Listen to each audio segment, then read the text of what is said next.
Hashtag Pat, I don't want to overreact, but kickers don't deserve multi-year contracts. They break too randomly. See, en contraire, mon frere, okay, which means on the opposite point of opinion, my brother, I believe. Okay.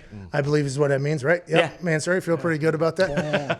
I think whenever you get an actual kicker that seems to not break, you need to pay him because all kickers are going to break, but some kickers can't get out of their broken stage as fast as others can. So that's the most interesting thing about why Vinatieri is the GOAT in my eyes, because not only did he kick in the biggest moments and come through. Now, I'm not saying other kickers couldn't have made the kicks that he's made, but whenever he's been asked to make the kicks, the biggest kicks in the history of the game, he's made them. Now, I'm not saying other people couldn't. I'm not saying that at all. I'm not saying Justin Tucker wouldn't have made those kicks. I'm just saying when Vinatieri was asked to do that, he did it. I'm not saying Justin Tucker doesn't kick as good of a ball. I'm not saying that at all. I'm not saying he's not as good percentage-wise and everything like that. But when you're a kicker, it is such a head game. Okay, everything's in between your ears. For somebody to be 20-plus years of just greatness on teams that go to the playoffs every single year, that is why I think he is the greatest. I think there's people that can catch him. I think Justin Tucker is on his way. I think there's other kickers that are on their way. But for 20-plus years, to get the yips in there somewhere, but be able to battle through it as quick as possible so it doesn't carry into another week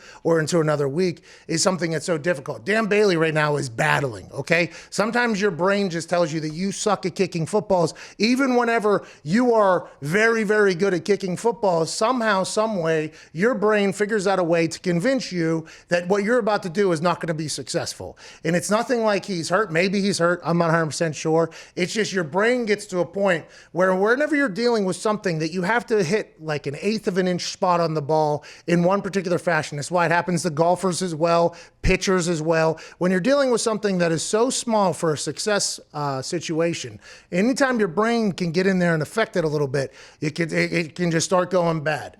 I'm not 100% sure how you get through it. I've had situations where I've kicked balls bad, but I'm literally just so dumb that I just get mad. I'm like, well, I don't want to feel like that anymore. So then I stop feeling like that. I've had a couple in my life. I've been able to get through them. But some guys, it really gets them. And that's why you see the kicker carousel. That's why you see a lot of old kickers that have been in the league trying out for new teams, because the reason why they probably left their last team is because something happened like this where they couldn't get out of it. Then somehow in their own practice, in their own training, maybe they go on a vacation, get away from things, start doing that. They figure out how to kick a ball again. Then they're back. It's like, okay, now you're working out again. It's happened to Graham Gano numerous times. Now he's unbelievable with the Panthers. He was unbelievable with the Giants. He was unbelievable with the Panthers. He was unbelievable with the Washington football team at one point.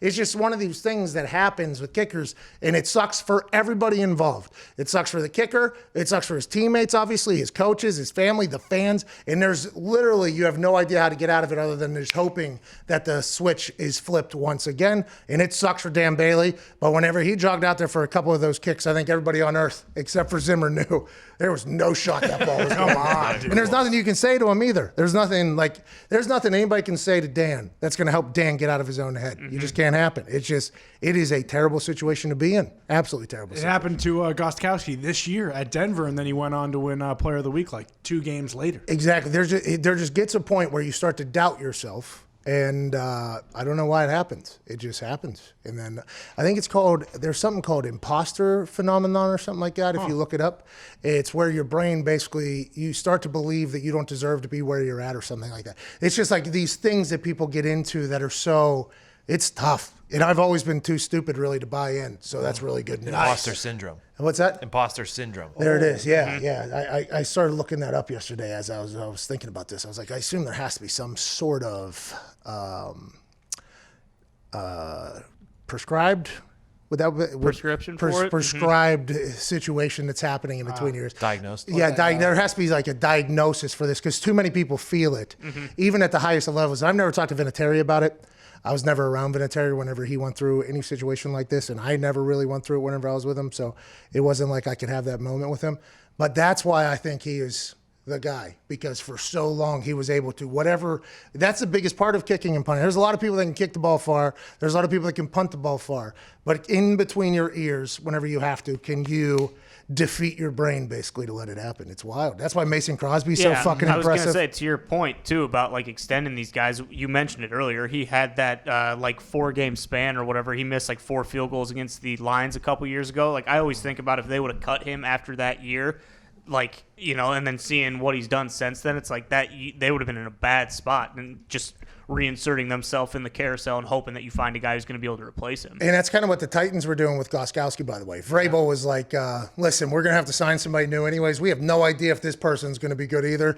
Let's just assume that Gostkowski, who's a multiple-time Super Bowl champ, will be able to get through this. Even though none of us are happy. Vrabel was like, even though he knows he's got to be much fucking better, let's see if he can get through it. I think that's why the certain kickers, you're like, okay, this person is proved. Boswell went through an entire year. First season, then he bounced back. You know what I mean? But the whole season, I thought there was a chance he was never getting out. And then he came out next year, he was like almost perfect. So it's tough, man. It's tough. I don't even know what you tell Bailey. I got a text from somebody last night who was hilarious. It was a hilarious text. It was like, you think Dan Bailey just kind of gets in an Uber and goes to a commercial flight this one? You think he just flies himself home here? You think he kind of stays away from the rest of the team or whatever? I was like, hilarious thought. But going back into the locker room, I've had to walk back in the locker room after missing a couple kicks. You just feel so embarrassed in front of everybody because you're like, listen, I was there for the workouts, okay? I was there when we were all puking. I was there for us. Because that game yesterday, by the way, massive game. And if he has, I think he left 10 points on the board or whatever. That's a whole different ball game, that whole thing. But that was playoff implications as well. We're all buying into this. I mean, there's nobody that feels worse than Dan Bailey right now. But there's literally, I don't know how, there's nothing where you can be like, all right, if you knock twice on this door, then you go ahead and do 50 biceps, and then you hit a couple squats, your brain should be good, and you should know how. There's like no actual steps of recovery on how you fix yourself. You just got to hope you do it. Just keep swinging. Hey, your next stroke's your best stroke, baby. Right. Hey, next stroke's your best stroke, Dan. Unless it's not, and then that next one is going to be awesome. Well, it might not be Dan, it might be the imposter, Dave Bailey. Oh, In yeah. that case, you Probably just kind smart. of have to switch over to Dan. Well, you know, when Dave and Dan really start tag teaming those footballs, who knows where the fuck they're going. Sky's the limit.